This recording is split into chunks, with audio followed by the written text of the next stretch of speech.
Halo, perkenalkan saya Sandy Setiawan. Saya adalah lulusan baru program studi sarjana terapan teknik informatika dengan IPK 3,63. Saya memiliki ketertarikan pada bidang artificial intelligence, machine learning, dan juga software development. Selama masa perkuliahan, saya memiliki beberapa pengalaman pada pengerjaan proyek. Salah satunya adalah proyek aplikasi WhatsApp broadcasting yang telah digunakan oleh mitra masjid untuk melakukan penjadwalan dan juga pemberitahuan jadwal kepada khotib Jumat dan juga peserta pengajian. Aplikasi ini juga menarik perhatian salah satu dosen membelinya untuk digunakan sebagai aplikasi broadcasting di perusahaannya. Selain itu, saya juga aktif berorganisasi di Himpunan Mahasiswa Komputer. Saya berperan di unit teknologi sebagai tech lead dalam mengembangkan aplikasi yang digunakan oleh organisasi. Saya adalah tipe orang yang selalu ingin belajar, adaptif, eksploratif, memiliki growth mindset, dan senang berkolaborasi dengan orang-orang.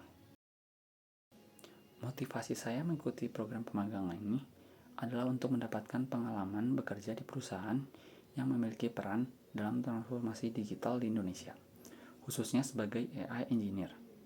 Saya melihat program ini sebagai kesempatan untuk dapat bekerja pada proyek nyata yang dapat digunakan oleh bisnis ataupun masyarakat, sambil berkontribusi dan berkolaborasi dan juga belajar dari AI engineer profesional, serta melihat bagaimana AI diimplementasikan dalam skala industri. Saya berkomitmen untuk mengikuti program ini secara disiplin dan profesional. Saya siap menyelesaikan setiap tugas yang diberikan, belajar dan menyerap ilmu sebanyak mungkin, serta memberikan kontribusi terbaik yang bisa saya berikan dalam masa pemagangan ini. Saat ini saya sedang berfokus untuk mengembangkan pengetahuan dan kemampuan saya di bidang AI, khususnya di bidang LLM dan juga RAG. Caranya adalah dengan mengikuti program sertifikasi dan juga pelatihan.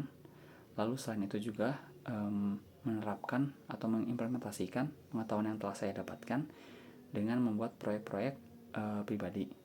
Salah satu contohnya adalah proyek AI yang baru saya kembangkan, yaitu CV dan juga project evaluator dengan menggunakan LLM dan juga RAG. Proyek yang paling menarik yang pernah saya lakukan sejauh ini adalah proyek tugas akhir yang saya kerjakan bersama dengan salah satu teman saya. Judulnya adalah optimasi arsitektur 3D unit menggunakan attention mechanism untuk identifikasi objek protein pada citra cryo-elektron tomografi. Pada proyek ini, saya berperan dalam analisis topik, perancangan, implementasi, eksperimen, hingga penyusunan laporan. Namun bobot saya lebih besar pada tahap perancangan, implementasi, dan juga eksperimen. Proyek ini dikerjakan selama kurang lebih 5 bulan. Proyek ini bertujuan untuk meningkatkan akurasi arsitektur 3D unit dengan menggunakan teknik attention mechanism. Tahapan yang dilakukan pada proyek ini dimulai dari studi literatur untuk memahami teori dan juga teknologi yang akan digunakan. Lalu dilakukan persiapan data, perancangan eksperimen, lalu melakukan eksperimen dengan perancangan yang sudah dilakukan dan juga pembuatan model dengan menambahkan attention mechanism.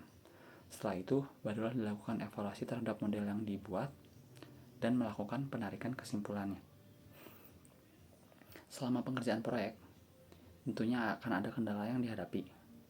Kendala yang dihadapi ada yang teknis dan juga non-teknis. Yang teknisnya adalah salah satunya data cryo-elektron itu terlalu besar sehingga pada saat melakukan training, platform yang kami gunakan yaitu Kaggle tidak dapat menangani data secara utuh, sehingga solusi yang kami lakukan adalah mencari teknik-teknik yang mungkin bisa dilakukan untuk mengatasinya, dan kami melakukan teknik patching yang dapat dilakukan dan juga mengoptimasi batch yang digunakan dalam waktu proses training.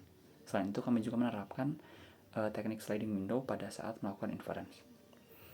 Lalu untuk non-teknisnya tentunya pada saat melakukan diskusi akan ada perbedaan pendapat dari saya dengan teman saya dan juga bahkan dengan dosen pembimbing. Nah, untuk menyelesaikannya biasanya kami melakukan diskusi secara langsung, lalu memaparkan pendapat kami masing-masing. Setelah itu mencari jalan tengahnya untuk menyelesaikan masalah tersebut. Hasilnya kami mendapatkan model terbaik dengan peningkatan akurasi sebesar 7% dari model baseline. Selain itu, proyek ini juga diterima untuk publikasi pada jurnal Sinta 2, yaitu JIKI. Ini merupakan pencapaian yang sangat membanggakan bagi saya. Dan menurut saya proyek ini menarik karena tidak seperti proyek lainnya. Pada proyek ini ada penggabungan dari teori, coding, analisis, eksperimen. Sehingga pada penentuan metode, teknik itu tidak dilakukan secara sembarangan. Harus ada alasan yang kuat dan juga berdasar.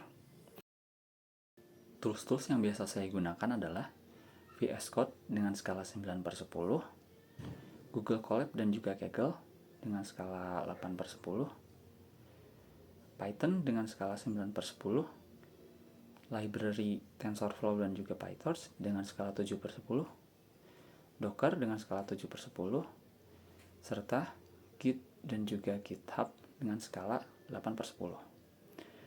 Saya yakin program pemagangan di Telkom ini akan menjadi pengalaman yang sangat berharga bagi saya.